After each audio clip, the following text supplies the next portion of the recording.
সবাইকে প্রণাম জানিয়ে শুরু করছি আমার জীবনে ঘটে যাওয়া একটা ঘটনার কথা আপনাদেরকে জানাতে যাচ্ছি, যেটা আমার জীবনে ঘটে গেছে। কিন্তু এখনকার দিনে কিছু মানুষ ভৌতিক ঘটনা বিশ্বাস করে আর কিছু মানুষ করে না।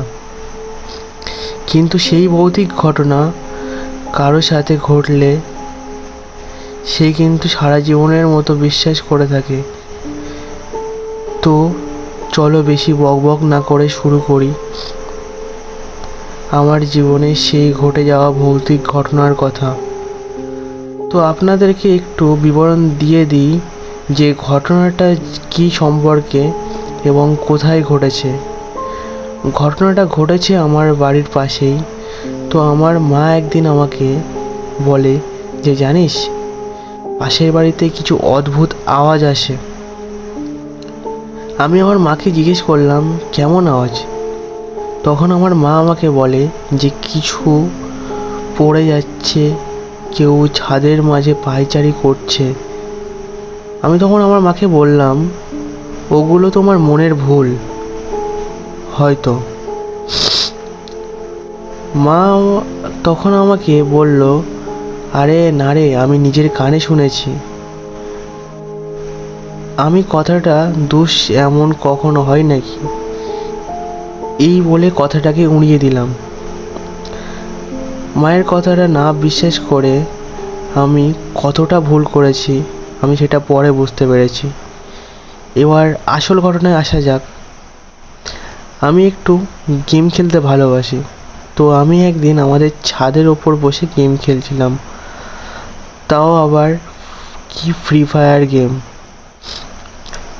আর একটা জিনিস বলে রাখি যে আমাদের গ্রামের সাইডে ইন্টারনেট কানেকশান প্রচুর খারাপ, তাই আমি ছাদে বসে গেম খেলছিলাম। সেদিন ছিল পূর্ণিমা রাত, আর আমি বসে গেম খেলছিলাম আর মনোযোগ তো অন্যদিকে ছিল না। এবার বেশ কিছুক্ষণ ধরে আমার কানে কিছু আওয়াজ আসছিল, যেন কিছু ফেলে দিচ্ছে, কেউ কিছু ছুঁড়ছে, এমন আওয়াজ। তো আমি সেইগুলোকে পাত্তা না দিয়ে বসে গেম খেলে যাচ্ছিলাম। কিছুক্ষণ পর বুঝতে পারি আমার পিছনে কেউ একজন দাঁড়িয়ে আছে। এবার আমি পিছন ঘুরে তাকাতেই দেখলাম পিছনে কেউ নেই। তো আমি আবার গেম খেলার দিকে মনোযোগ দিলাম। এবার ফ্রি ফায়ারে যারা খেলে জানে যে অন্যদিকে বেশিক্ষণ মনোযোগ দিয়ে রাখা যায় না, কারণ গেমটা এমন যে অন্যদিকে মনোযোগ দিলে কেউ তোমাকে মেরে চলে যাবে। তো এর মধ্যে আরেকটা জিনিস বলে রাখি যে আমার কাকা কিন্তু মারা গেছে, আর ওই বাড়িতে কেউ থাকে না, বাড়িটি ফাঁকাই পড়ে আছে। তো আসল ঘটনা আমি আসি। এবার আমি আবার গেম খেলতে মনোযোগ দিলাম, অনুভব করলাম যে আবার পিছনে কেউ দাঁড়িয়ে আছে। এবার আমি পিছন ঘুরতে দেখলাম পিছনে একটা সত্যি কেউ দাঁড়িয়ে আছে। তার মুখটা এত বীভৎস আর বিকৃত যে বোঝা যাচ্ছে না ওটা কে। ওটা দেখে আমি এতটা ভয় পেয়ে গেছি, তখনই আমি জ্ঞান হারালাম।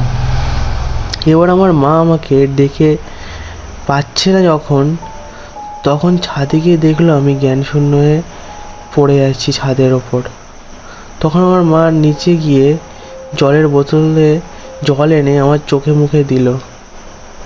আমার জ্ঞান আসলো। তারপর সেই রাতের পর থেকে আমার এত জ্বর যে আমি বিছানা থেকে উঠতে পারছিলাম না। আমার সাথে এই সব হয়েছে আমি কিন্তু আমার বাড়িতে জানাইনি। আমি এটাই ভাবছিলাম আমি যদি বাড়িতে জানাই আমার মা আরও ভয় পেয়ে যাবে।